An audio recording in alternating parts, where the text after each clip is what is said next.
Hoy vi una prédica no era una prédica, era una ponencia de 2 horas en una iglesia en Estados Unidos. Estaban discutiendo, ¿cómo se llama? Cuando una persona llega a defender un debate, ok. Era un debate entre dos pastores que lo había organizado una iglesia, pasó en el 2014. Había un pastor normal de Estados Unidos, joven, que hasta sus 30 años había creído en la perfecta ley de la libertad, pero dice que su vida es desordenada. Entonces ahora él se basaba en que había que cumplir el sabbat y se ceñía y lo cumplía y desde el viernes ya lo estaban esperando. Y empezó a probar con 20 minutos, porque él empezó a probar que a través de toda la Biblia, de que Dios estableció el sabbat. ¿Ok? Y él muy convencido. Entonces el otro pastor era un pastor luterano muy preparado, muy preparado. Asusta cuando usted ve a alguien muy preparado. Incluso cuando el presentador dijo, le quiero presentar a este pastor, está muy bien preparado. Alguno de los dos va a estar llorando allá cuando termine este debate, dijo. Allá donde están ustedes, y toda la gente se reía, el público. Y entonces comienza el pastor y en un ratito le pega una cátedra, pero una cátedra basada en la Biblia, en el cual expone la perfecta ley de la libertad es Cristo y que Cristo es nuestro día de reposo, así como Dios reposa. Todos los versículos que él agarraba se los agarraba.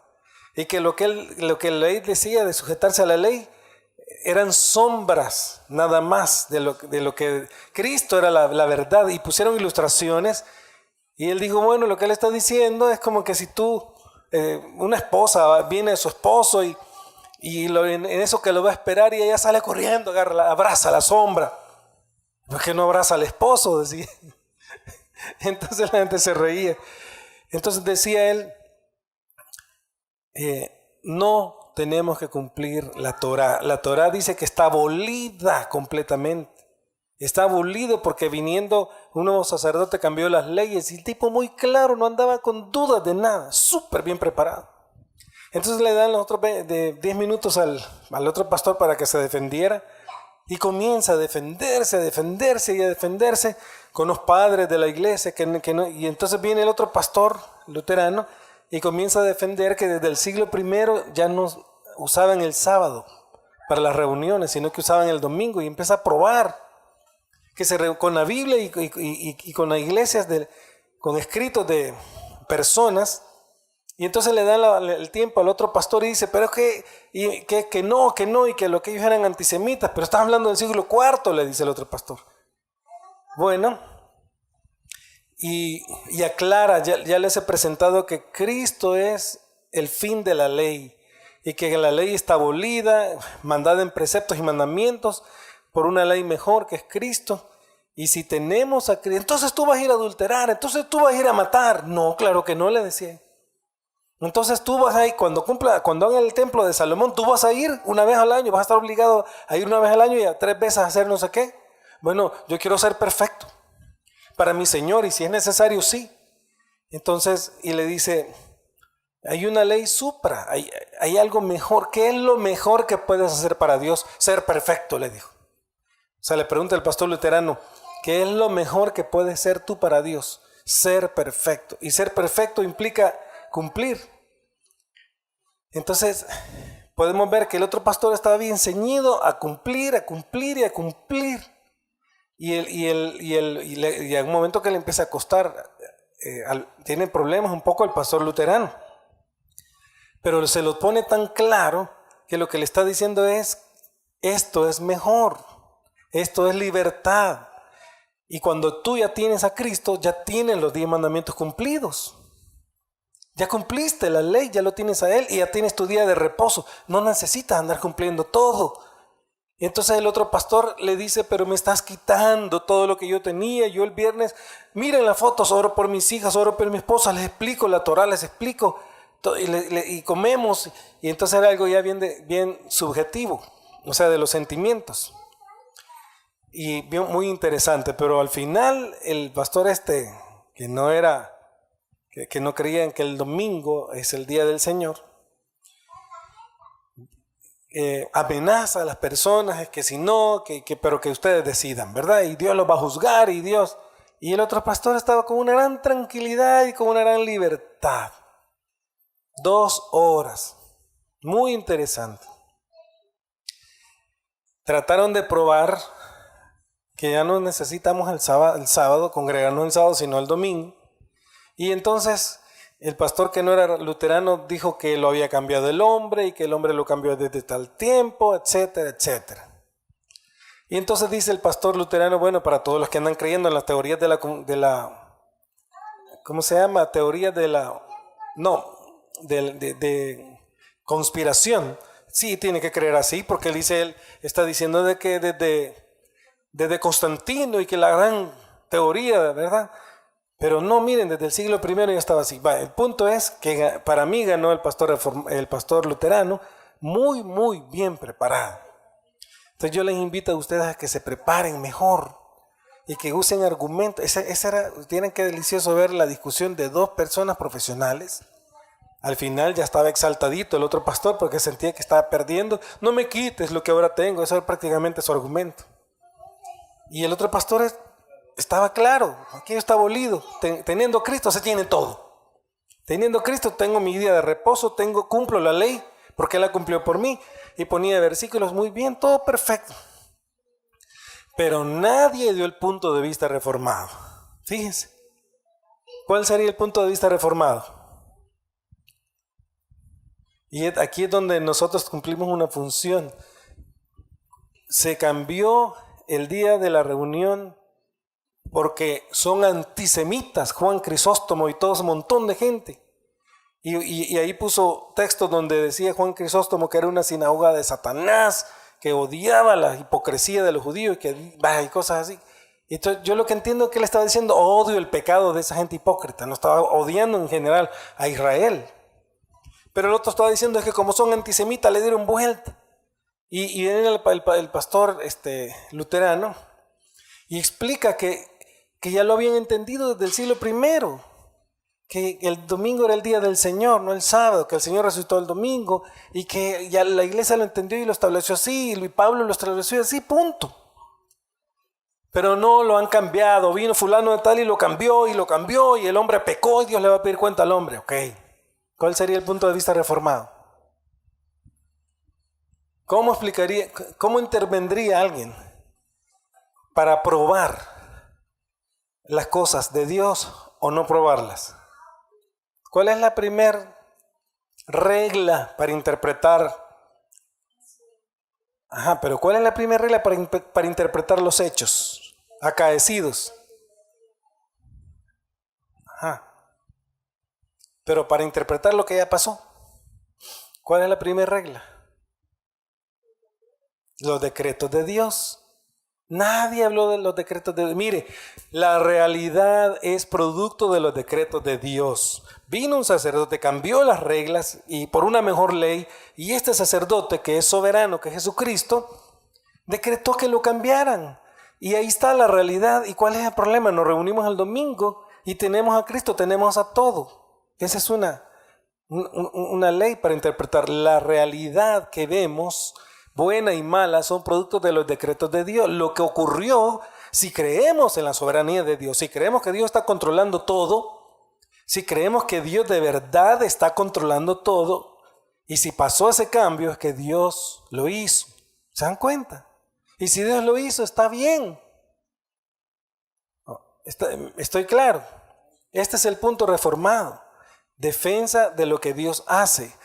Cuando vemos los hechos que han ocurrido y que Dios controló, gobernó, limitó para que se den como están. Y que la iglesia se reúna el domingo es una gran bendición. Así lo quiso Dios. No, ninguno de los dos tuvo argumentos porque no eran reformados. Y estaba tan fácil, y si agarramos textos de la Biblia y empezamos a decir quién es Dios, que hace lo que quiere, que Él controla los acontecimientos de los tiempos y lo que pasa dentro de cada acontecimiento de cada tiempo. Así dice un texto en la Biblia. ¿Sabían ustedes? Hay textos que así dicen en el Salmo 50, creo 51. Él controla los acontecimientos de los hombres. Él controla lo que los hombres hacen. Entonces, cuando probamos que Dios es soberano, de un solo se prueba que lo que ha ocurrido ha sido la voluntad de Dios, buena o mala. Hubo una guerra, Dios la permitió, la controló. Que lo hizo el hombre malo y lo condenó, no, sí, pero Dios hizo algo que Dios sabía lo que estaba haciendo. Por ejemplo, con los judíos. ¿Por qué mataron a tantos judíos? Juan Crisóstomo dijo que esos que mataron a Cristo. La Biblia dice que si ellos se apartaban de Dios, Dios los iba a exterminar y los iba a matar. Pues los que mató Dios eran, ya lo dijo un rabino, eran todos los que hicieron el comunismo, la izquierda. Sabía que fueron judíos. Sabía que todos los grandes pensadores ateos eran judíos. ¿Sabían? Karl Marx era judío. Y si yo les pongo a mencionar el montón de gente, todos judíos que se despojaron de Dios y dijeron, con Dios no, aquí yo solo. Entonces, lo siguieron un montón de gente. Los que hicieron la guerra en Rusia no eran rusos, eran judíos. Los famosos bolcheviques no eran rusos, eran judíos. Entonces llegó un momento en que Dios los tuvo que castigar, como había dicho, pero después los vuelve a poner en la nación. Entonces, cuando entendemos que Poncio Pilato y el pueblo de Israel fueron instrumentos en las manos de Dios para matar a Jesús, que Dios había decretado, que lo había hecho causativo, lo había preestablecido, establecido. Jesús dijo en un texto, a la verdad del Hijo del Hombre va a ir a lo que está establecido, pero ay de aquel quien lo entrega. Ya estaba establecido. Y así como estaba establecido la muerte de Jesús, así están establecidas todas las cosas que van a pasar por los decretos de Dios. Los muertos que hubieran hoy, decreto de Dios. La gente que no murió hoy, decreto de Dios. La gente que enfermó, decreto de Dios. Todo es decreto de Dios. Esta es la diferencia. Mientras que los demás piensan, yo voy a cambiar la historia. Nosotros pensamos, yo cambio la historia si Dios quiere que la cambie y nos permite, aunque lo intentemos. Entonces, voy a preguntar, el hecho que nosotros nos congregamos los domingos y no el sábado, ¿a qué corresponde? ¿A que el cambio lo hizo el hombre o lo hizo Dios porque tenemos ya el Hijo o era decreto de Dios? ¿Cuál de las dos posturas? Entonces, si es decreto de Dios, porque vamos a estar discutiéndole a Dios que no, y que hay que volver a cumplir la Torah toda. Entonces el pastor luterano le dice, si tienes que cumplir toda la ley, si tienes que cumplir una parte de la ley, tienes que cumplir toda la ley. Y mira que te estoy hablando de Santiago, que Lutero no era muy fanático de Santiago, pero ahí dice el texto claro. Entonces voy a cumplir todo. Yo ya tengo a Cristo y esta es la perfecta ley de la libertad. Quien tiene a Cristo lo tiene todo. Si tenemos a Cristo, si tenemos la fe en Cristo, ya no estamos obligados a cumplir la ley. Dice que la ley fue abolida, no sé si en Colosenses, en Gálatas. Ellos sacaban los textos de la memoria así. ¡Wow! Entonces, hermanos, preparémonos bien. Yo no sé si ustedes investigan o no, pero si yo les pongo ahorita hablar de un tema, lo voy a perder. Mejor el domingo les voy a hablar de un tema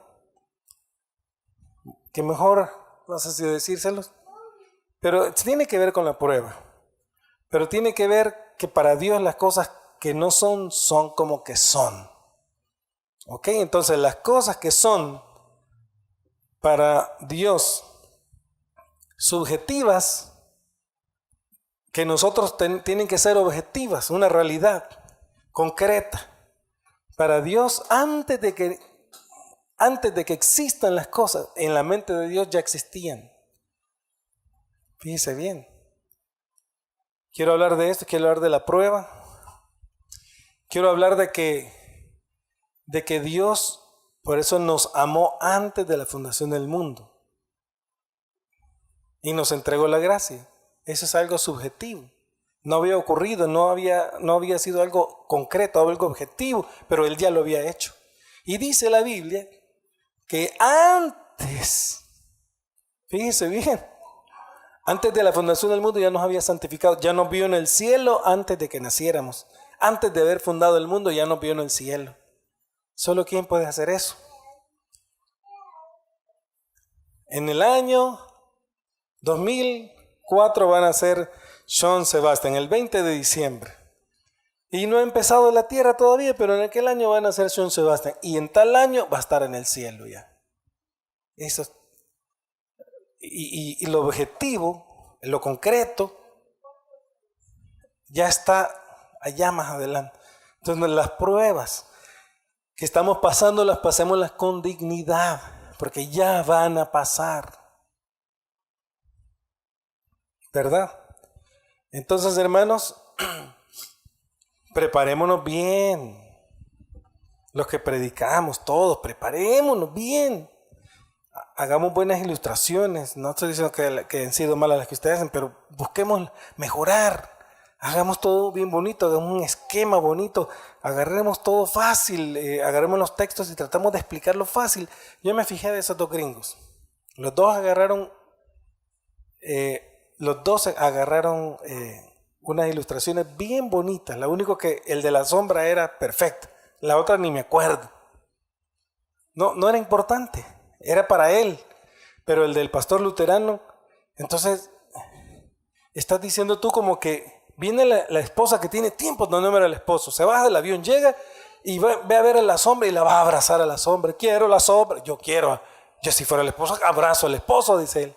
Y bien lógico el hombre. ¿Verdad? Entonces dice él, las sombras siempre van a existir. Si no existieran las sombras, entonces no existe él. Y la sombra es importante y la sombra siempre será. No hallaba ni cómo defenderse ya. Entonces hay que aprender a argumentar. Hay que aprender a argumentar y a establecer el marco de referencia, las cosas bien puestas para poner una base sobre lo que vamos a hablar. Y hagámoslo sencillo y busquemos ilustraciones sencillas. Amén.